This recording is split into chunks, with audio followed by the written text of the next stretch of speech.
पढ़ा आपने? कुलदीप सेंगर पर खान सर की किस्से कहानियों का सच से सामना। हाँ भाई, सही बात है। कुलदीप सेंगर पर खान सर की किस्से कहानियां जो क्लास में सुनाई गई, अब उसको हम सच से रूबरू कराते हैं। आप एक एक लफ्ज इनका ध्यान से सुनिएगा और मैं इनके एक एक लफ्ज का सबूत के साथ बात करूंगा। जब इंसान बड़ा हो जाता है, जब लाखों करोड़ों लोग उसके सुनने वाले होते हैं, तो उसकी अपने शब्दों पर, उसकी गरिमा का, उसकी तत्परता का, तथ्यों का बहुत ध्यान रखना पड़ता है।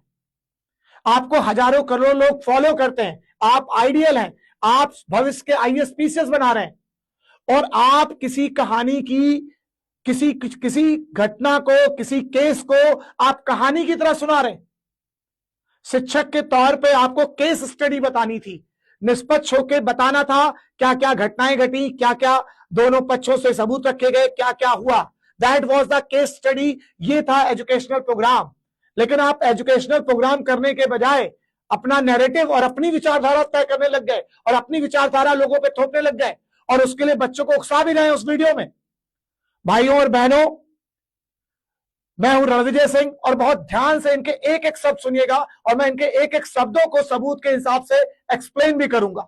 जरा ध्यान देखिए, क्या क्या एक एक शब्द इनका देखिएगा, क्या बोल रहे हैं, और विचारधारा को समझने की कोशिश करिएगा और किस तरह की विचारधारा ये नौजवानों, नवयुवकों में डाल रहे हैं, ये भी देखने वाली बात है। देखिएगा, सुनिए ध्यान से। क्या कोई कराची जाके बच सकता है पाकिस्तान में? हंसने लगे लोग, क्योंकि आप कराची गए नहीं है, लेकिन इतना पता है कि बैलन का देश है। आप बताइए, दुबई बच सकता है? भाई इतनी सिक्योरिटी है, जबकि जितने बड़का बड़का क्रिमिनल है सब वहीं रहते हैं, लेकिन हिम्मत नहीं है किसी को सुबेरे टांग देगा। दुबई में इतनी सिक्योरिटी है, जो क्राइम की जगह सुबेरे टांग देगा यहाँ पे। और अभी एगो उन्नाव जिला है, वहां का एक सेंगर करके विधायक था, कुलदीप सेंगर। देख रहे हैं, समझिए। केवल मैं इनकी एक एक बात को, इनकी एक एक बात को मैं आपको एक्सप्लेन करूंगा। इनके एक एक लफ्ज पे ध्यान रखिएगा और उस विचारधाराओं को पकड़ने की कोशिश करिएगा।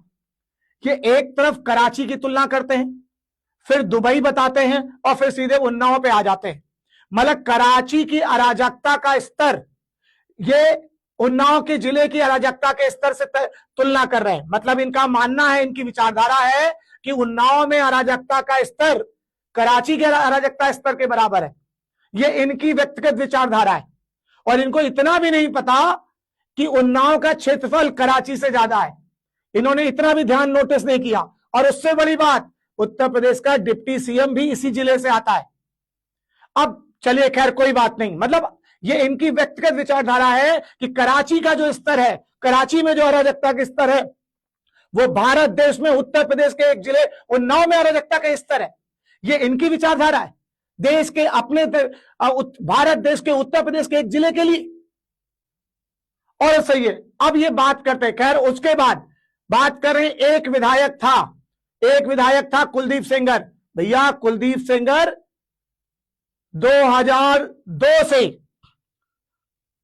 2002 से 4 बार विधायक रहा, 3 अलग अलग पार्टियों से, 3 अलग अलग विधायक क्षेत्रों से।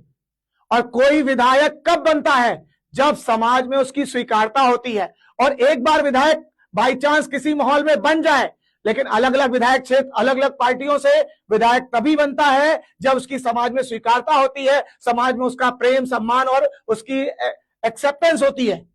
लेकिन खैर छोड़िए, जब आप उन्नाव को नहीं पहचानते, उन्नाव को की तुलना आपने पाकिस्तान के शहर कराची से कर दी, तो विधायक तो फिर आपके लिए बहुत मामूली सी बात थी। मैं इनके एक एक लफ्ज को एक्सप्लेन करूंगा कि देखिए क्या बोल रहे हैं। मैंने किस्से कहानियां ऐसे नहीं लिख दिया, ये सही में किस्से कहानियां सुना रहे हैं और अपनी विचारधारा, अपनी माइंडसेट बच्चों पे डाल रहे हैं। एज ए शिक्षक आप केस स्टडी बताते, कोई घटना क्या हुई, उसमें पक्ष ने क्या रखा, प्रतिपक्ष ने क्या रखा, उनकी केस स्टडी बताते कि भाई इस डेट पे ये हुआ, ये डेट हुआ, ये हुआ, ये हुआ। आपने कहानी सुना दिया, दादा दादी नाना नानी की तरह कहानी सर ने सुनाई है। मैं खान सर का विरोधी नहीं हूं, लेकिन स्टैंड पर इनके इस विचारों का और इस विचार को कहानी की तरह प्रेषित करने का वो पूरी तरह से विरोध करता हूं। और मैं इनको चैलेंज देता हूं कि पुनः मेरे साथ आए और बैठे और तथ्यपरक बातों पे बात करें। देखिएगा, अब आगे सुनिएगा। ऐसे करके था, रेप किया 17 साल की लड़की का, नाबालिग का। ये देखिए, अब ये बोल रहे हैं, एक एक शब्द ध्यान दीजिएगा। बोला 17 साल की लड़की का, नाबालिग का। अब जरा आ जाइए, इन्हीं के लिए मैं ये बनाया हूं। ये उन्नाव सीएमओ की रिपोर्ट है और शायद आप स्क्रीन में देख भी पा रहे होंगे, साफ साफ लिखा है 19 सही 1/2, 19.5 साल। ठीक, नाबालिग बोला था इन्होंने। ये उन्नाव सीएमओ की रिपोर्ट है। ये उस प्राथमिक विद्यालय की रिपोर्ट है जिसमें जन्म तिथि 5 जुलाई 1998 बताई जाती है। उस हिसाब से 18 साल 10 महीना 30 दिन निकलती है, मतलब वही 19.5 के आसपास। और उससे बड़ी बात, एक और सबूत दिखाता हूं। यह है एम्स की और 11 डॉक्टरों की टीम ने, देखिए यहां लिखा है the AIIMS medical board examine the x ray plates of right and all the things. Main thing is that more than 18 years. पूरी कहानी पढ़ने का कोई मतलब नहीं है। एम्स की मेडिकल रिपोर्ट साफ साफ कह रही है 18 ईयर्स। नहीं मानना ना मानो भाई, लेकिन बात तो तथ्यों पे करो। एम्स की रिपोर्ट बता रही है 18, और इस एम्स की रिपोर्ट में राम मनोहर लोहिया के भी डॉक्टर्स थे, उन्नाव के मेडिकल कॉलेज के भी डॉक्टर्स थे और एम्स के डॉक्टर के थे। और मेरे ख्याल से 11 डॉक्टर्स की लगभग टीम थी जिन्होंने ये कंटेंट बोला। तो देखिए प्राथमिक विद्यालय, उस पर प्राथमिक विद्यालय पे भी उम्र 19 साल के आसपास, 19.5 साल। मेडिकल रिपोर्ट में 19.5 साल। आगे बढ़ता हूं, ये एम्स की रिपोर्ट है, ओसिफिकेशन टेस्ट है। और सही एक्सप्लेन कर देता हूं, ओसिफिकेशन टेस्ट जिसमें बोन की ग्रोथ के हिसाब से एज बताई जाती है, उसमें भी मोर देन 18 ईयर साफ साफ लिखा हुआ है। अब बात आती है कि फिर वो नाबालिग किस बेसिस पे बोल रहे हैं, तो कोर्ट ने एक उस स्कूल का एविडेंस माना एज के रेफरेंस लेकर जिसकी मान्यता ही बोर्ड में प्राप्त नहीं थी, और मैं उसका सबूत भी आपको दिखाता हूं। मैं उसको स्क्रीन पे ऐड नहीं कर पाया हूं, सीबीएसई बोर्ड की है, मेरे पार्ट 1 वीडियो में पड़ी हुई है। चलिए अब आगे बढ़ते हैं इनके वीडियो के। तो जो इन्होंने बोला नाबालिग थी, तो नाबालिग का भैया मैंने इनको जवाब दे दिया। आगे बढ़ते हैं। मैं ऐसे नहीं बोल रहा हूं, इतने बड़े देश के शिक्षक हैं, यदि ये केस स्टडी पढ़ाते तो मैं इनका बहुत सम्मान करता था, आगे भी करता रहूंगा। समाज के बड़े बड़े, देश के बड़े बड़े आईएएस पीसीएस बना रहे हैं, लेकिन कम से कम किसी केस पे केस स्टडी पढ़ाइए गुरुजी। अपनी विचारधारा मत थोपिए, अपना माइंडसेट मत थोपिए। चलिए आगे बढ़ते हैं। क्या कोई कराची जाके बच सकता है पाकिस्तान में? हंसने लगे लोग, क्योंकि आप कराची गए नहीं है, लेकिन इतना पता है कि वायलेंस का देश है। आप बताइए दुबई बच सकता है? भाई इतनी सिक्योरिटी है, जबकि जितने बड़का बड़का क्रिमिनल है सब वहीं रहते, लेकिन हिम्मत नहीं है किसी को सुबह टांग देगा। दुबई में नहीं लिखा सब, पुलिस वाला एफआईआर नहीं लिखा था। तो विधायक था वो, उन्नाव का विधायक। देखिए अब ये बता रहे हैं पुलिस वाला एफआईआर नहीं लिखा।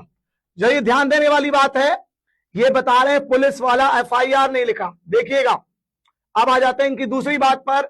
इन्होंने बताया पुलिस वाला एफआईआर नहीं लिखा, तो देखिए साफ साफ लिखा है सुरेंद्र सिंह पप्पू 3/4/2018 को सुरेंद्र सिंह पप्पू के पीड़िता के पिता जिन पर 27 मुकदमे हैं, उनका विवाद अपने ही परिवार के सुमन सिंह से बाबू खेड़ा में होता है, जिससे दोनों पक्षों में चोटें आती हैं, दोनों पक्ष पे मुकदमा लिखवाते हैं। टिंकू सिंह जाके माखी थाने में रिपोर्ट लिखवाता है कि पप्पू सिंह शराब पीकर गांव में उत्पात मचा रहे थे, कट्टा लेकर लोगों को धमकी दे रहे थे। कि टिंकू अपने ही चचेरे भाई पप्पू सिंह पर एफआईआर लगवाता है। तो आप समझिए बात को। और बोला जा रहा है विधायक के आदमी आए थे, दो पारिवारिक पक्षों में आपस में लड़ाई हुई थी, और इन्होंने बोला कि पुलिस रिपोर्ट नहीं लिखती। तो ये क्या है भाई? जिसके बाद 4 जून 2018 भी 4 जून को माखी थाने में रिपोर्ट लिखवाती है, जिसमें गांव के ही सहलू सोनू विनीत बउआ का भी नाम अपने पति से मारपीट में शामिल कराती है। देखिए 4 जून को ही ऐसा हुआ है। और बताइए इसमें कहीं पर भी कुलदीप सेंगर का नाम लिया गया? नहीं। देखिए देखिए देखिए, केवल कहानी सुनाने की बात करने जाने से काम नहीं होगा, स्टेटमेंट पे आइए। क्या कोई कराची जाके बच सकता है पाकिस्तान में? हंसने लगे लोग, क्योंकि आप कराची गए नहीं है, लेकिन सेंगर करके विधायक था, कुलदीप सेंगर ऐसे करके था, वो रेप किया 17 साल की लड़की का, नाबालिग का रेप किया, और वो एफआईआर लिखने गई ना, तो पुलिस वाला एफआईआर नहीं लिखा सब, पुलिस वाला एफआईआर नहीं लिखा। तो विधायक था वो, उन्नाव का विधायक। विधायक के भाई सब जाके लड़की के बाप को इतना मारा सब कि बेचारा। और मैं आपको एक्सप्लेन कर दे रहा हूं, देख लीजिए, ये बोल रहे हैं विधायक के भाई मारा, और साफ साफ रिपोर्ट में 4 जून को जब एफआईआर लिखने गई है तो उसमें गांव के लोगों का नाम लिखाया गया है। मैंने उनके नाम भी बोले और ये बता रहे हैं, अरे भाई फैक्ट पे बात करो, फैक्ट पर क्यों कहानी सुना रहे हो? हो गया। अब पुलिस में कंप्लेन करने गया कि विधायक ने बेटी का रेप किया है और विधायक के भाई ने हमको इतना मारा है। ये देखिए, बोल रहे हैं पुलिस में कंप्लेन करने गया, विधायक ने बेटी का रेप किया है। 4 जून की मैंने आपको रिपोर्ट दिखाई कि 4 जून को जब रिपोर्ट लिखाई गई है तो पहली बात ये आरोप लगा रहे हैं पुलिस ने एफआईआर नहीं लिखी। पुलिस ने एफआईआर भी लिखी। उससे बड़ी बात, 4 जून के एफआईआर में कुलदीप सिंह सेंगर का नाम नहीं लिया गया है और ना रेप का जिक्र किया गया है जब 4 जून को लिखा गया है। और ये बता रहे हैं, देख लीजिए कहानी, इसीलिए कह रहा हूं ये किससे कहानी सुना रहे हैं। पुलिस ने उसके बापे को जेल में डाल दिया, जेल में उसकी मौत हो गई, बाप मर गया जेल। इतना तबाही, विधायक इतना पावरफुल था कि कभी गवाही देने जा रही थी ना तो गाड़ी ट्रक चढ़वा दिया गाड़ी पे, तो बुआ लोग मर गई और ये आईसीयू में एडमिट हो गई, वेंटिलेटर पे 15 दिन थी। इतना झमेला हुआ, लेकिन फिर वो लड़की योगी आदित्यनाथ जी के दरवाजे पे जाकर, आप देखिए, अब फिर इनके किस्से कहानी पकड़िए। इन्होंने बताया विधायक इतना मजबूत था कि उसने जो टक्कर करवा दी और फिर पीड़िता परेशान, और उसकी बुआ जी मर गई और फिर पीड़िता परेशान होके मुख्यमंत्री के पास गई। अब जरा, अरे खान सर जी, थोड़ा तो जो है कंटेंट पे वर्क कर लिया होता, केवल बच्चों को कहानी सुनाना है। सबसे पहली बात, पीड़िता की बुआ जी नहीं मरी थी, चाची और मौसी की मौत हुई थी। क्यों कहानी सुना रहे हो? किसी के, ये केस है, केस स्टडी पढ़ानी थी, किस्सा कहानी नहीं सुनाना था। तो बुआ जी नहीं मरी थी, उसकी चाची और मौसी की मौत हुई थी। और उससे बड़ी बात, आप बता रहे हैं कि जब उसकी बुआ जी मर गई तो पीड़िता परेशान होकर मुख्यमंत्री के पास गई। अब जरा देखिए, ये जो रोड एक्सीडेंट का जिक्र कर रहे हैं वो 28 जुलाई 2019 में हुआ है। और पीड़िता कब गई है? पीड़िता गई है 17 अगस्त को, जो मैंने फर्स्ट वीडियो में बताया है, 17 अगस्त को गई है और वो भी 2017 में गई है। 17 अगस्त 2017 में गई है। आप समझ रहे हैं? कुलदीप सिंह सेंगर के जेल जाने के बाद वो घटना हुई है और आप बता रहे हैं कि नहीं, एक्सीडेंट भी हो गया और पीड़िता परेशान भी हो गई और उसके बाद मुख्यमंत्री के पास गई। मुख्यमंत्री के पास सर जी पहले गई थी, केस हो गया था, कुलदीप सिंह सेंगर जी को जेल हो गई, सेंगर को जेल हो गई थी। उसके बाद जो है एक्सीडेंट की घटना हुई है और उसमें भी बुआ जी नहीं मरी थी, चाची और मौसी मरी थी। अरे भैया, आप इतने बड़े देश के टीचर हो और ऐसे किस्से सुनाओगे? ऐसे आगे बात करते हैं हम आपसे, एक एक लफ्ज पे बात करते हैं हम आपसे।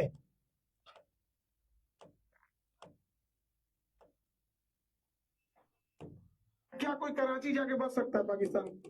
ये कराची की तुलना उत्तर उन्नाव से कर रहे हैं। विधायक इतना पावरफुल था कि कभी गवाही देने जा रही थी ना तो गाड़ी ट्रक चढ़वा दिया गाड़ी पे, तो बुआ लोग मर गई और ये आईसीयू में एडमिट हो गई, वेंटिलेटर पे 15 दिन थी। इतना झमेला हुआ, लेकिन फिर वो लड़की योगी आदित्यनाथ जी के दरवाजे पे जाके आत्मदाह करने की प्रयास की, हम मर जाएंगे उससे अच्छा आपके दुआरिये पे मरे। फिर केस हुआ और उसको उम्र कैद की सजा, उम्र कैद की सजा। आप ताजी बजा रहे हैं, अब सुनिए, कल उसको बेल मिल गया। हाँ, कल उसको बेल मिल गया। अब सुनो, अब बताइए, इनके बोलने का तरीका, बेल मिल गया है मतलब बेल मिलने पे इतना दर्द बेल मिलने पर, क्या बेल मिलना न्याय संगत नहीं है?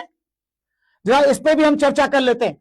जिस बेल के मिलने के लिए इतना ये दर्द महसूस कर रहे हैं, उतना एक्सप्लेनेशन इनकी बातों में लग रहा है, तो जरा इस पे भी बात करते हैं। क्या बेल मिलना न्याय संगत नहीं है? नहीं, जमानत मिलना न्याय संगत है, क्योंकि ये भारतीय न्याय प्रणाली का एक मूलभूत सिद्धांत है जिसमें जमानत नियम है, जेल अपवाद है। नोटिस करिए सर जी, जमानत नियम है और जेल अपवाद है, जिसका अर्थ है किसी व्यक्ति को साबित होने तक निर्दोष माना जाता है और उसे अपनी सुनवाई तक स्वतंत्रता का अधिकार है। लेकिन आपको जमानत मिलने पर भी इतना दर्द है।